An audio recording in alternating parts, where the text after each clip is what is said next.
Hey there, listener. Corey Andrew Powell here, and I'm excited to share that Motivational Mondays is now sponsored by BetterHelp.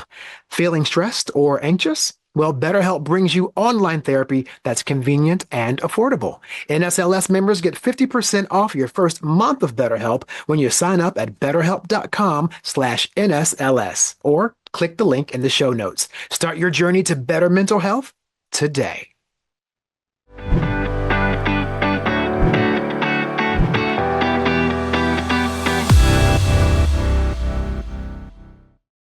Hey everyone, Corey Andrew here, host of the Motivational Mondays podcast. And as we wrap up 2024, we're celebrating an incredible year of inspiring conversations and transformative insights.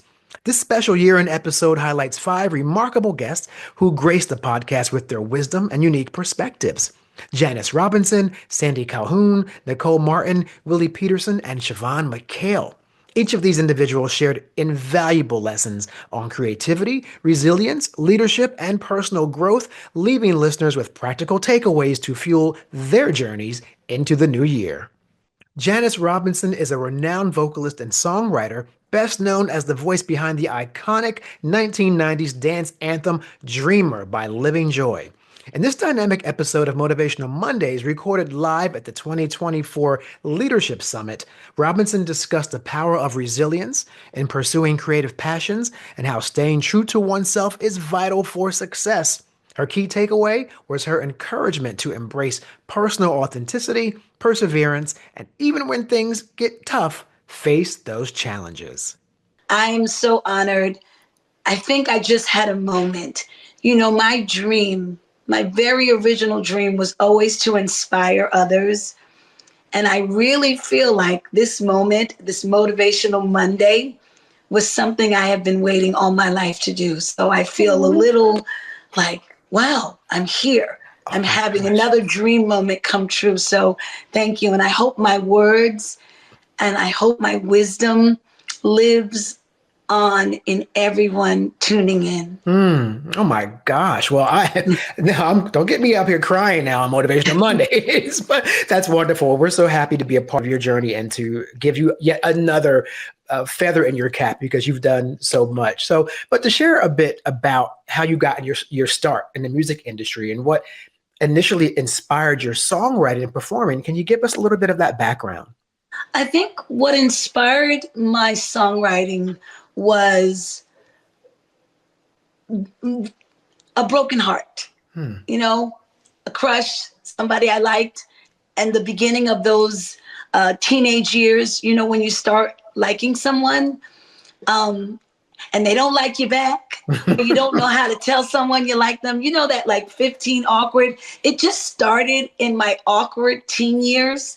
And I would hear these songs written by Diane Warren and Saida Garrett when I was a teenager, and I wanted to express myself. So it really started with like the confusing feelings of a 14, 15-year-old girl who looks at somebody and go, ooh, I like them. And I wanted to figure out how to express my feelings. So it really started with that time of my life. It's interesting you bring that up because we talk a lot in the leadership space about the importance of journaling. Yes. And it's very similar in a way because it was just the idea of expression. You had to get it out and it came out in words on paper. And that's such a therapeutic thing that more people, I think, would benefit from, wouldn't you think? Absolutely. I think love is the gift we've all have been given. We all get to experience, but it's the most mysterious emotion because oftentimes we feel something, but we don't know how to express what we feel. So writing became a way for me to express what was going on inside. I couldn't say it to a person, but I could pour my heart out in a lyric. And then I found myself writing my truth. And that when people heard what I wrote, they felt a connection. And I went, ooh, I'm on to something. So it was really that journey of, going away to college, being just in the piano room at Adelphi University, where I would probably play the same 4 chords for hours and write a million songs to those 4 chords. Right. Yeah. Well, You people know, don't I realize was, that people don't realize that that's pretty much how all songs are written. There's only yeah, the like Beatles, four chords really. four And chords. yeah. Life is about 4 chords and all your emotions, you Hmm. know? Wow. And even that's a metaphor because I had Stephen Graham on the show years ago, a couple years ago, and I got to interview him, which was fascinating because he said something that's really, really relevant to what you just said. Now, in pop music, the biggest hits are made from 4 chords, and people can go and Yes, research what that means if they don't get the music lingo. But he had a similar thing, which is we all have the same 24 hours a day, yes. right? It's what you do with those 24 hours that will make a difference in the life that you can carve out for yourself. So I love that you had those 4 chords and 4 chords that you had that same philosophy. And from those 4 chords came one of the greatest dance crossover songs in history called Dreamer. And if you guys, you don't think you know it, but when you hear, you'll be like, oh, that's okay. So I want you guys, if you don't know, check it out, go Google it, whatever. And you'll go, oh my gosh, that's her. So you all know the song. So it's an incredible song with an incredible legacy that has been relevant for now going on 30 years and brought you back into the spotlight after a long hiatus. So what do you think about that song resonates with so many people across generationally? Well, first of all, I think the first 3 words that you hear are love, life, and laughter. Yes. And I think that sets the tone. When people hear it along with the music, I'm simply saying love, life, and laughter is all I believe. Mm-hmm. And I think what also I said, my savior is pure. My savior, my soul, my savior, your savior is whatever you believe. Now, whatever you believe in, a higher calling, a higher power, but your savior is kind of like your soul. And I was saying, my savior is pure now because I've gone through so many things where I felt broken, but I'm still able to feel love in its truest form. And so that's what I was saying in that verse. I Mm-hmm. never learned how, you know, we learn how to love when we are loved. Love is not taught. It's an expression, it's a feeling that just it appears Mm. through kindness, through our everyday people around us. When someone says hello to us, that's an action of love. Love is an action. And so it's not something that you wake up knowing, oh, I love you. It's something you feel. Sandy Colhoun is the 7th president of the National Outdoor Leadership School. We had an informative discussion about his passion for developing leaders through immersive outdoor experiences that challenge people to step beyond their comfort zones and unlock their full potential. Whether in remote backcountry settings or through courses near their home, participants hone their skills, resilience, and build the confidence to lead in all walks of their life. We tend to think of NOLS as a place like we are a school. At the heart of what we are a school. And we want to train people to gain comfort so that they can travel through those environments. But along the way, as you learn leadership skills and wilderness skills, all of that has direct application to the rest of your life. Hmm. And as we get into the conversation today, you're going to hear how, when we work with astronauts from NASA or executives from business, from different companies, or we take college students out, everything we do at NOLS has such an incredible application to what happens in your daily life, how you can Mm-hmm. be a leader in every community that you work in, and how you can apply those skills of being in challenging circumstances and learning that you can do it and then applying it in your daily life. Right. And so I guess in that same idea, if you can share with us some of the key experiences, right, and lessons gained um, during your time as president of Knowles, like anything that really Wow. stands out. I know there's a lot Well, I would mention. yeah, sure. Well, like I said, I was drawn to, adventure early on in my life. And, I went through a series of experiences that I found myself in, and I created these opportunities. So, like for example, after college, I wound up working in Alaska in a cannery, and I was like drawn to this, like I'm going to live in a remote place, and that kind of like reliance on myself continued to build throughout my what became sort of my career developing. So I went from Alaska. I actually wound up going from there to teach English in Japan for 2 years. Hmm. And there was a sense of independence and being in a remote culture, not speaking that language, was there for 2 years. And then that all led to almost a year of traveling and mountaineering and biking all across Asia, which this is pre-internet, pre-email, Right, just right. gone. And, wound up cycling actually across the Himalayas from the capital of Tibet, Lhasa, to Kathmandu, Oh my uh, gosh. which is about a 21-day journey Hmm. on our bicycles, which that was a story unto itself. So all of these experiences of like going out and exploring the world, one fed into the next, one fed into the next. So I wound up, and Corey, if I'm getting off track, just say the word, but I wound up parlaying all of that into this experience as a journalist. Hmm. And I thought at that point in my life that I wanted to be a photographer for National Geographic and write stories, and that was going to be my thing. Uh, and all of that led me to a job working in Antarctica, where I was the editor of the Antarctic Sun, which is a glorified newsletter, but it's an incredible publication that writes about science and life in Antarctica in support of the United States Antarctic Program. Hmm. So each of these experiences pushing further away, going to the end of the earth, literally, to kind of discover what it was that my metal, what I was made of. And each step of the way took me ever closer to uh, what it was that I wanted to be as a human being.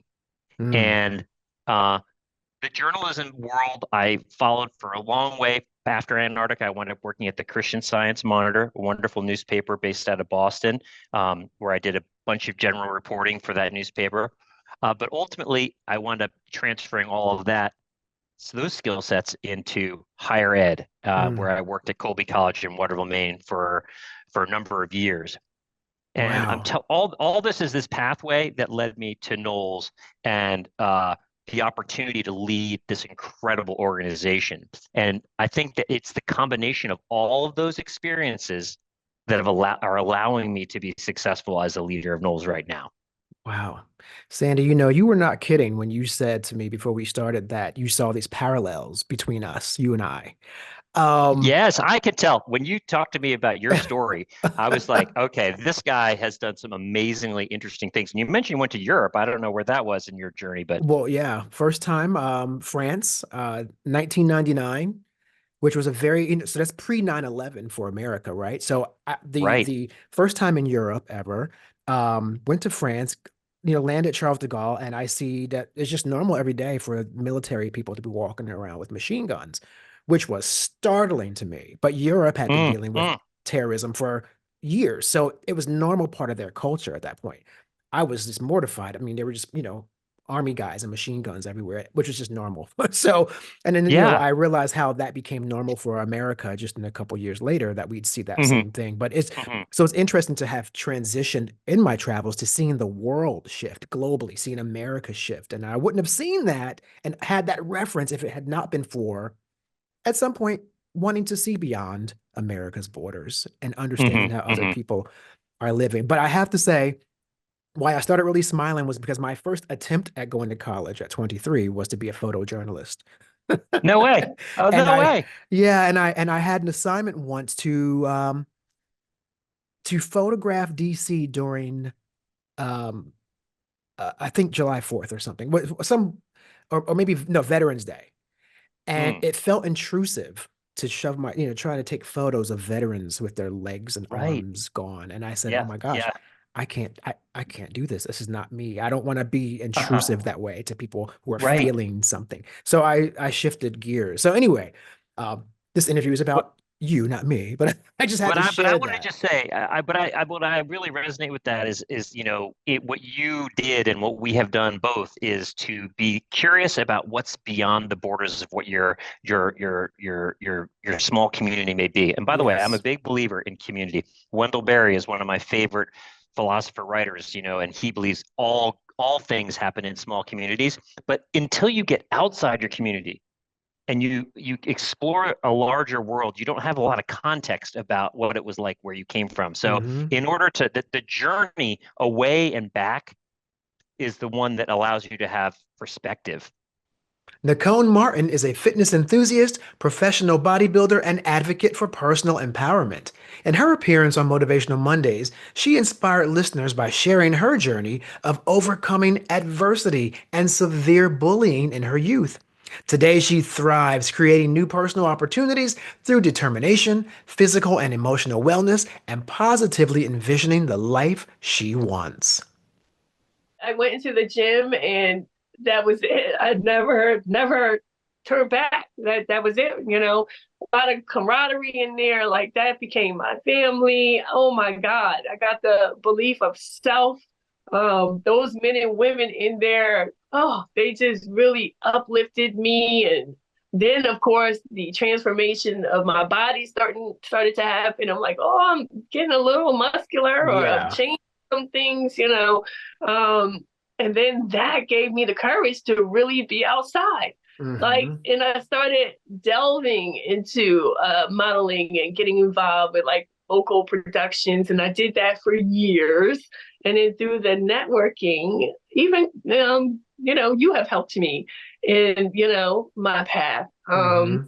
And then through the networking and the connections, I was able to get an agent. And, you know, my story is crazy because I didn't obtain agency representation until I was 39. Right, and right. People, you remember, and people were telling me that I was crazy. I was being referred to by friends and family as an old ass model. You know what I mean? Or again, people. If I said, you know, I've been in music videos with, you know, Jay-Z, Rihanna, you know, those people. And then I found out like my family members would be like, she's how old and she's doing music videos? Like, really?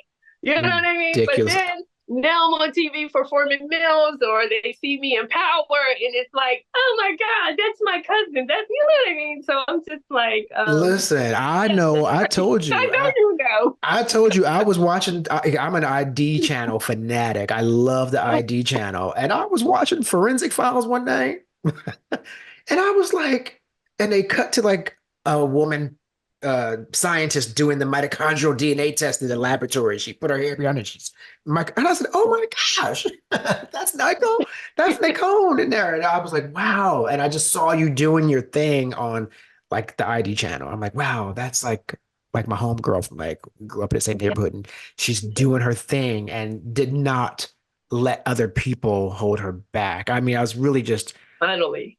Yeah, finally. It was so impressive. Yeah. Took me a while, you know, but even at the age of 39, getting agency representation, I just remember having that meeting and that agent, and, you know, I still have it today. And he telling me like, welcome to the family, and me walking outside that door and collapsing on the floor in the hallway and sobbing, you know what I mean? Like, still emotional because you felt validated, right? My head, you know what I mean? My mother telling me, you're never going to be shit. My friends laughing at me behind my back. And I'm like, oh my God, I am a signed now and working like for real commercial model. How many people do you know? They say, oh, I'm a model. Right. And like, you know, me, I'm like, you ain't really a model unless you got representation. Right. You know what I mean? And you're working. And especially now because everybody's a model on Instagram. IG model. Right. Exactly. That's not the same thing.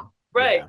But, you know, in that moment, I was like, no, I am a bona fide commercial model. So, yeah, that was a really great moment. Yes. And with the fitness evolution for you, just to go into that place, when I saw the transformation of your body, it was from you posting a lot of the transformation series of photos on your Facebook. And I was like, okay. I mean, you went from being shapely to like, wow, okay, she's really looking great. Then it's like, yo, she is like not playing right now with that gym. Like she is really about to like, she is ripped to shreds. And I was so shocked. And then I think when I interviewed you for the Core Issues podcast years ago, the first time, you were just weeks away from doing your first fitness Yeah. competition. And I think we did an interview for Fit Figures magazine. Shout out Yeah. to Dion. Yes. Um, Hello. Yes. yeah, yeah. So you really took it seriously, and you were doing your first. And you now you didn't. I think you did get a medal your first one, right? Your first competition. Got a medal at every competition, Okay, baby. okay. I stand corrected. I mean, you literally, yeah. When I saw you on stage with the medals, I mean, and these are really serious competitions. Like these are like the pro. I mean, like the elevations to like the pro Yes. competitions, Definitely. right? So that's the next goal. So you start in regional, and then you have to place in regional, and then once you place in regional, you can go on to the national stage, and the national stage is where you compete to get your pro card. And a Mhm. pro card is, because a lot of people are like, what's a pro card? So a pro card is basically just a validation that's saying that you are a professional bodybuilder, and my federation is the IFBB. So Yes, we a top dog. They're the most prestigious, federation as far as bodybuilding. So it is very, absolutely. very hard, very, very hard to turn pro. But I'm proud to say that I competed for my pro card, last season, and I came in second place twice. I was like Hmm. 1 point away from getting my pro card. Oh, So I'm about to do it again. So hopefully, God will show me some favor and this will be my yes. season, but I'm working hard, because I start competing in June. Willie Pietersen is a former CEO turned Columbia Business School professor. He's an expert on leadership and strategic thinking. His poignant conversation focused on the importance of inclusion and adaptive leadership in today's rapidly changing world. A standout moment was Peterson's reflections on growing up in the oppressive, segregated apartheid system of South Africa and how it personally inspired him to make a change in the world. How the way we evolve our thinking. And we've got to be willing, of course, to accept and consider alternative ideas. Now, as a 5 or 6-year-old, we're not equipped to do that. We want safety in our surroundings, and we're told this is the way the world works, and we follow those precepts and principles without really questioning them. Mm-hmm. So my learning had a number of growth stages that are very specific. The first is going to my local university in South Africa, where I studied law. Now, for the first time, I was in contact with conflicting ideas, people who are challenging the status quo and saying there's something wrong with this. And I would say, well, what's wrong with it? Everybody's been given a separate but equal opportunity. And then they said, let's see how that's working in practice, because that's a slogan. How is it working in practice? What is fair about what's happening now? Is everybody being given an equal opportunity at the end of the day to participate in the development of this wonderful country that's been bequeathed to us? Yes or no? Citing evidence, going to and fro. Began that way to question my own underlying assumptions of what's true. I'm a great follower of philosophy. We seek wisdom. When wisdom is the answer to 3 questions. The first question is, what's true and what's not true? The second question is, amongst all the things that are true, what's important amongst all of those things and what's less important? And the third thing is, how will we act? How will we act on the beliefs that we develop that way? So it's philosophy and action. Now, that began a set of questioning. Then I was lucky enough to win a Rhodes Scholarship to go to Oxford in England. I'd never been outside my home country. It's at the southern tip of Africa, a remote place, and the whole wide world was there, and I'd not discovered it and was intrigued by it. And now I was really introduced to again, I use the word kaleidoscope of ideas from people from many, many different countries who were looking from the outside in at what was happening in South Africa, some of them very well informed. It invited me to do this leap in my own understanding, was the ability to look at something from the outside in and truly understand it that way. What they say is the last thing a fish notices is the water that it's swimming in. Now, you have to get outside of your environment mentally, even, that was physically, I got outside of it, involved in a lot of debates with people from many countries, and had a shift that was somewhat profound in my thinking. Realizing that what was happening was wrong, unjust, and cruel, and knew in my bones that something needed to happen to change it.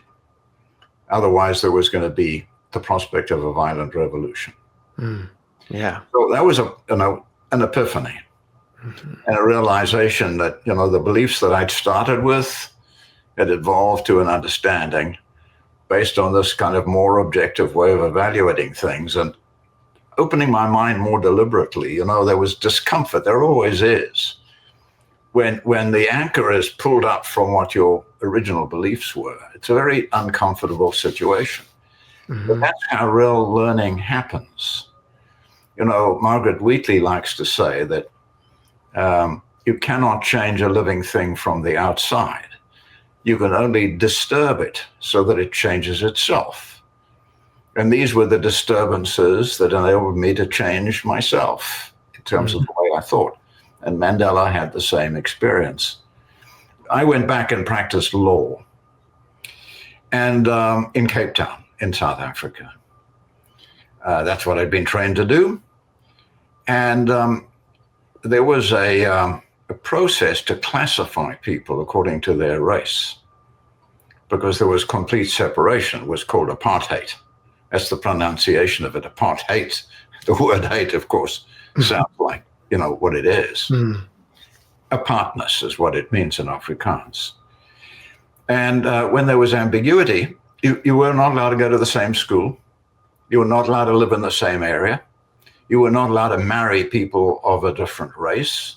You were not allowed to have sexual relationships with people of a different race, believe it or not. And there was this board called the Race Classification Board that heard cases of ambiguity. And people would show up, with their representative, lawyer, whatever it is, and examined like laboratory specimens, put a pencil to their hair to see its kinkiness, look at the color of their skin, closely. And I happen to represent a number of clients whose lives have been torn apart. Kids in the same family. You two belong in that white school. You two seem to have a colored kind of element, and you go to the other school. And then looking at the parents and say, your marriage is illegal because you're from different races. You've got to separate. You can't live. You can't cohabit. I mean, it's hard to. This is fascinating. Something like this, you say, can that really be true? Well, it was. So I represented these people. And what I saw brought home something to me. Now, I'd been at Oxford, I'd changed my view, but, we generalize. We talk about being unfair to people of color. Well, it's not people, it's individuals. And now for the first time, I saw the crushing effect this had on individual human beings. So getting away from groupthink and thinking about, the people involved, that was to me horrifying. Siobhan McHale is an author and organizational culture expert known for her work in transforming workplace dynamics. In her insightful conversation about her new book, The Hive Mind at Work, McHale shared how much leaders can learn from the behaviors of bees in a hive. Her examples are how to drive cultural change, foster innovation, inspire group intelligence, and higher team member engagement. You can use these techniques in any change, in any industry. The key thing is that you begin to rewire your brain for groups, not just for individuals, and not just for the technical changes that you face. You know, often when I speak with leaders, they've been taught to think in terms of their functional expertise. So an engineer can design a bridge over a wide river. A marketing executive can create a plan for a product rollout. A finance manager can create a budget for a department. but ask these people to design an intervention to bring about change in a group. And you draw blank faces often because we haven't been taught how to intervene in those complex human ecosystems in order to bring about change. And one of the first places you start is understanding the patterns. So in the ANZ example, what was the big pattern running the organization? It was the order taker pattern, where one part was giving the orders to another. We had to see that pattern and reframe the roles in order to bring about change, putting in more systems, more training. All of those usual interventions were restructuring. They were not working. When it comes to reframing those roles, then, would you say that is one of the main difficulties or pitfalls that you have experienced when it comes to workplaces trying to bring about change, or are there any others that you think are also problematic that you have helped people work through? Oh, every change is different. So you must see the reality of what is going on in that particular ecosystem. For example, I give lots of examples in the book, but another example that I gave was at an infrastructure company where they were facing increased complaints from clients. And when I spoke to the newly appointed GM, she was quite frustrated, and she wanted to she said, I think we need new equipment because, it's an old fleet, our equipment's out of date, and clients aren't very happy about that. And I said, well, before we spend millions of dollars on a new fleet, let me take a look at what's going on. So I went to some sites, and on one of the sites, I talked to the project manager who was falling behind in terms of the laying of cables in one district, and the customer was very frustrated by that. But he was digging his way through hard quartz rock in an old goldfields region in Victoria in Australia. And he said, well, the rock is harder and we need jumbo drills to get through this rock. And I said, but did you not know that in this region there was this hard quartz rock? And he said, yeah, we did know, but we just didn't factor it in. So now we're waiting for these jumbo drills to come. So this was an example of what I call the reactive pattern, where nobody was really planning ahead. Then they were sending in the firefighters to compensate for that lack of planning and dig faster. And the whole organization, it wasn't just happening on that project, it was happening on multiple projects where you had these heroes flying in to save the day or to compensate for lack of planning. So that reactive pattern where you had a lack of planning, you had compensators, and then you had the people on site being the rescued ones, they needed rescuing. That pattern was running the whole organization. So we had to see that pattern, the reactive pattern, and start to intervene to rewire that pattern in the organization before change would happen. That reminds me of a very common expression here in the US where we're always, when someone comes to us in a panic because they didn't plan ahead, and the expression is, a lack of planning on your part does not constitute an emergency on mine. However, if you're in charge of a business, it does become your problem and you have to try to fix it. And that sounds expensive, what you just mentioned too. Yeah, well, the automatic response of the general manager was, let's buy new fleet. We need new trucks, we need new utes, we need new equipment. But that was a technical solution to an adaptive problem. Actually, the solution was that she needed to reframe the role of her project managers to the prepared ones, the planned ones. What she did in order to help that situation was she started to put in a review team that would review every proposal and make sure that they were looking out for risks, like is there hard quartz rock in that region that might slow us down and we might need jumbo drills in order to get through it.